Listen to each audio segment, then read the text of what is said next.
Já se perguntou por que algumas pessoas com salários até menores conseguem guardar, investir e prosperar, enquanto outras vivem sempre no aperto? A verdade é que existe um plano, um caminho testado que realmente funciona. E nesse vídeo eu vou te mostrar as 3 etapas práticas, com vários métodos e dicas muito interessantes para te ajudar, mesmo começando do zero. Você trabalha, se esforça, tenta organizar as contas, mas o salário mal entra na conta e já vai embora. Vem a fatura do cartão, as contas fixas, os imprevistos e quando sobra um pouco, a tentação do parcelamento aparece. Você sente que está sempre correndo atrás do dinheiro, mas nunca alcança. Isso acontece com milhões de pessoas e não é só culpa sua. O jogo foi montado para funcionar assim. A primeira etapa é até que simples de se falar, mas na prática para muitas pessoas é o mais difícil a se fazer. O sistema em que vivemos é feito para te manter consumindo e endividado. Empresas investem bilhões em neuromarketing, uma combinação de psicologia e neurociência para entender como seu cérebro reage a imagens, sons e gatilhos de compra. O objetivo?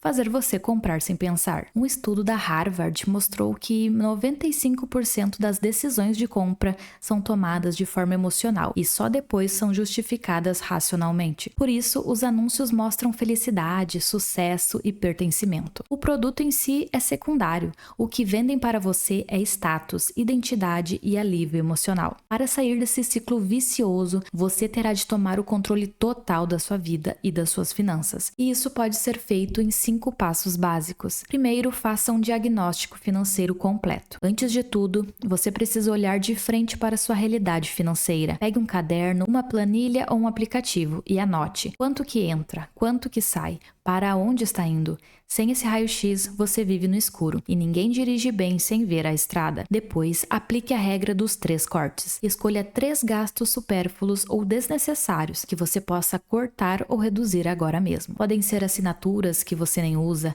lanches, deliveries fora de controle e compras por impulso. Com isso, você deverá introduzir a regra 50-30-20. Distribua sua renda assim: 50% para necessidades como moradia, contas básicas e transporte, 30% para desejos, como lazer, roupas e hobbies, e 20% para investimento e poupança. Se a sua renda for muito apertada, adapte para 70-10-20. Crie uma barreira psicológica contra impulsos. Use a regra dos 7 dias. Viu algo que quer comprar? Espere uma semana. Se ainda fizer sentido depois, então compre. Se não, economize. Outra tática é desinstalar aplicativos de compras ou apenas usar um cartão de débito com um saldo controlado. E por fim, automatize a sua rotina financeira. Use ferramentas como o Organize ou uma simples planilha. A constância é mais importante do que a perfeição. Feito todo esse sistema, iremos para a etapa 2, a construção de capital. Agora que você conquistou o controle do seu dinheiro, é hora de usar essa margem com sabedoria. A próxima fase da sua jornada é construir capital. E isso começa com um princípio simples, mas negligenciado. Antes de multiplicar dinheiro, você precisa acumular. Mas atenção,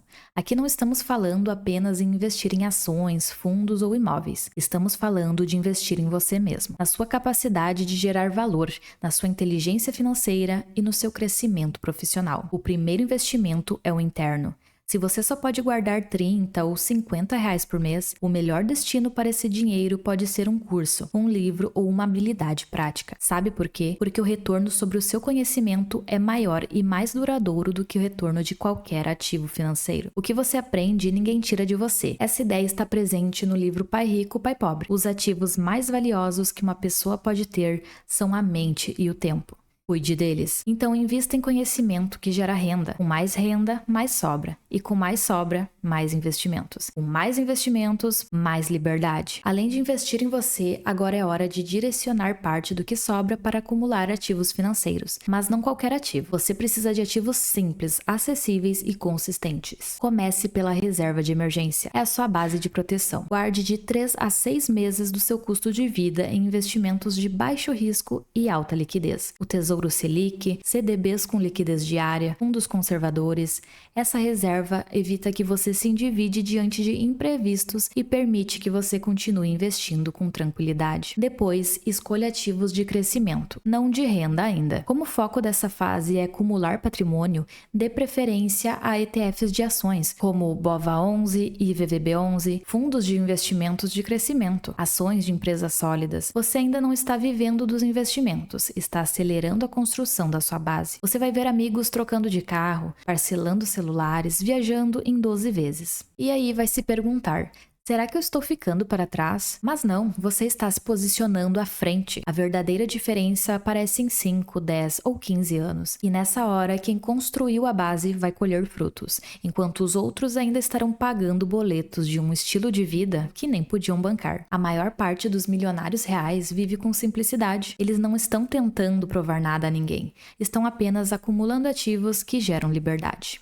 Etapa 3. Multiplicação silenciosa. Depois de construir a sua base financeira com disciplina, controlando seus gastos e acumulando ativos enquanto investe em si mesmo, você finalmente chega na etapa mais transformadora de todas, a fase onde o seu dinheiro começa a trabalhar para você, mesmo quando você não está mais trabalhando por ele. É aqui que nasce o conceito real de liberdade financeira. E não se trata apenas de ter muito dinheiro guardado, trata-se de ter fluxo de caixa contínuo, previsível e sem esforço direto. Em outras palavras, a renda passiva. Renda passiva é o que separa quem ainda depende do trabalho para sobreviver de quem pode escolher trabalhar ou não. É o ponto em que as suas escolhas não são mais determinadas pela falta de dinheiro, mas pela liberdade de tempo. Imagine que cada real que você investe hoje é como um funcionário silencioso. No começo, ele não produz muito, mas à medida que você reinveste os lucros, esse funcionário contrata outros funcionários. E com o tempo, você tem um exército trabalhando para você, sem férias, sem descanso, sem que você precise colocar o despertador para tocar. Essa é a lógica da multiplicação silenciosa. Enquanto na etapa anterior o foco era formar uma base, acumular,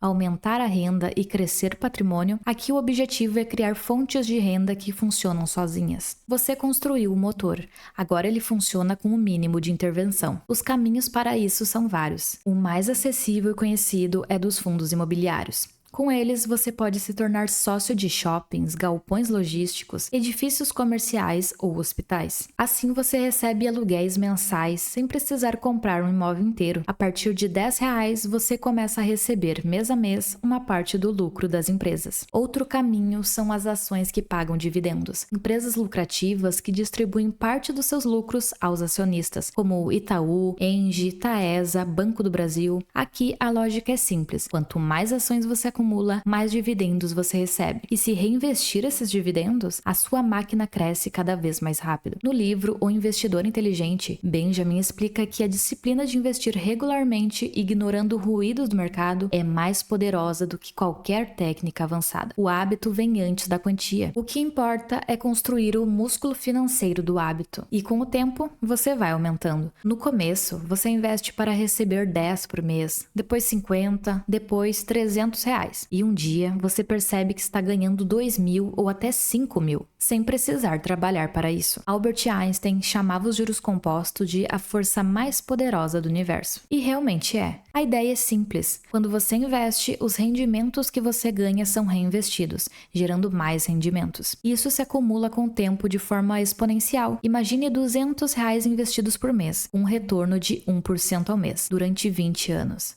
No final, você terá investido 48.000, mas o seu patrimônio será de 180.000, sendo que 132 é só de juros compostos. A regra dos 4% é uma orientação muito usada no mundo das finanças para ajudar a responder uma pergunta fundamental: quanto dinheiro eu preciso acumular para viver de renda, sem acabar com meu patrimônio? A regra diz o seguinte: você pode sacar 4% do seu patrimônio no primeiro ano de aposentadoria e nos anos seguintes ajustar esse valor pela inflação. Se você quiser viver com R$5.000 por mês, por exemplo, basta calcular 5.000 vezes 12 meses, resultando em 60.000 por ano. Divida esse valor por 0,04 e você terá o patrimônio necessário. Precisaria acumular aproximadamente R$1,5 milhão de reais investidos de forma segura para retirar 5.000 mensais, ajustados pela inflação, e manter esse padrão pelo longo prazo. Quando sua renda passiva cobre seus gastos, você é financeiramente independente. Pode escolher como usar o seu tempo, pode trabalhar por prazer, pode descansar sem culpa. Agora você conhece o plano. E como você viu, ele não é sobre promessas milagrosas ou atalhos duvidosos. Se o conteúdo te ajudou, compartilha com alguém que está nessa jornada. Deixa o like e comenta aqui embaixo qual dessas etapas você está vivendo agora.